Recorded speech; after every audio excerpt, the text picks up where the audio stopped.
Hello everyone, Jambrix here. Today we're gonna unbox, build, and review this unofficial upgraded Titan TV Man 3.0. So let's assemble this set.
So now here is Titan TV Man 3.0 completely assembled.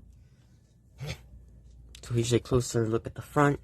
The legs are posable. He has a lot of ball joints here at the knee and over here as well, covered by the clip flips to give him a smooth look. His legs are also on a ball joint. You can make him do a walking motion. Pretty sturdy build. And for the flaps to represent the rest of his coat, there are like 3 pieces or 3 assemblies. It doesn't really get in the way. Well, if you move the leg sideways at least. Front and backwards is not a problem. The back flap to represent the back of his coat can be adjustable.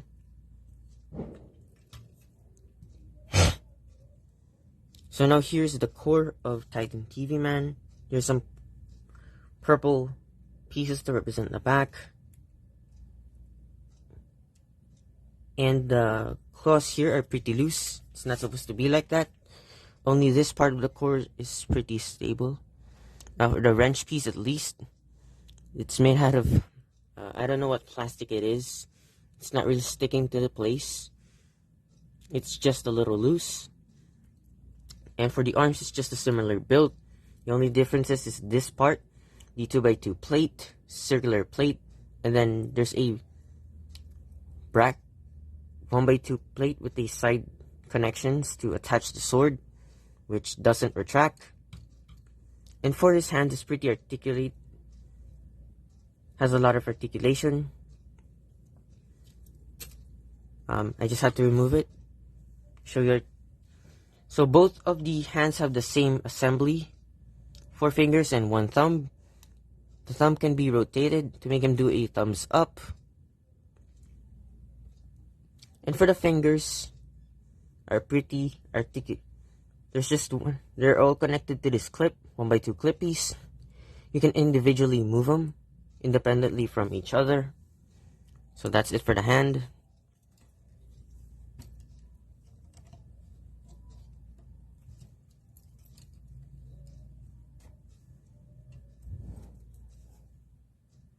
So let me just put it back.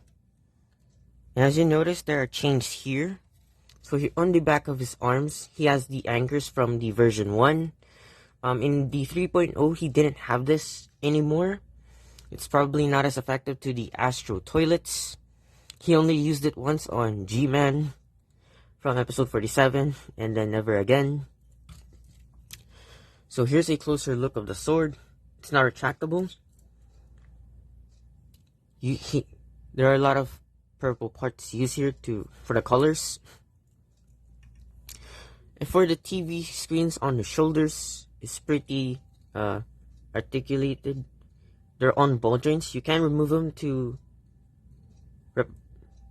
make him do the flying thing. I mean, you can remove it. You just have to add like jetpacks or flying fire pieces at the bottom. but there are no weapons on the screens, but the screen itself. Here's some two antennas. So there's one thing, the first thing you gotta know about this build, that the arms are pretty fragile. They're only connected by 2 studs. They sometimes fall off, but for now they haven't, which is a good sign. And the best way to hold them is here, around the chest area. And on my copy, this axle piece is pretty easy to remove. So it's pretty loose.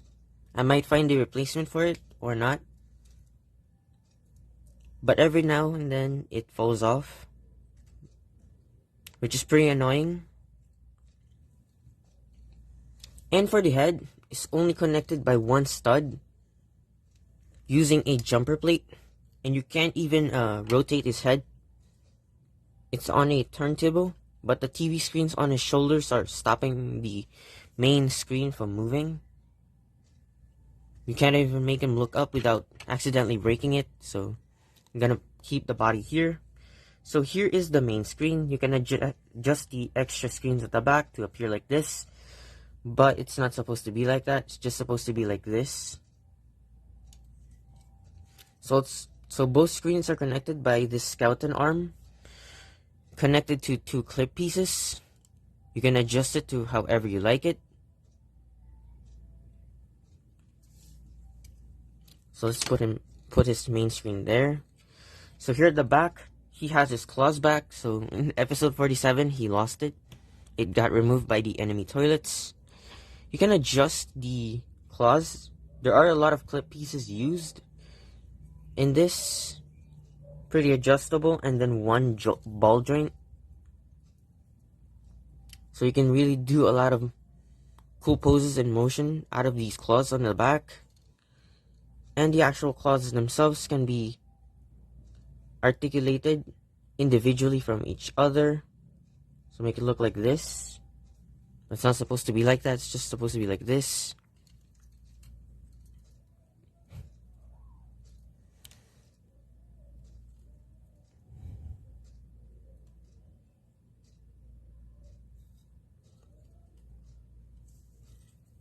So now let me put back his head. By the way, it also doesn't have jetpacks and the extra weapons. So you're gonna have to add like 2 snap bricks here and then fire pieces to make it look like he's flying. So now for the scale on how big this guy is.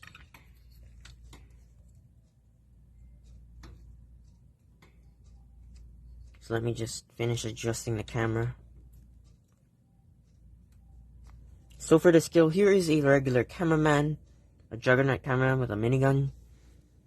So that's how small he is. This feels like how a Titan Speakerman big would be. But it is a pretty good build. For looks wise, at least, the appearance. Not very stable because the head and the arms fall off every now and then. Right now it hasn't. So good for me at least. So here's the large cameraman 3.0. The 3rd version of the large cameraman. So that's how big he is. So that's pretty much it for this review. If you would get this set is pretty fragile.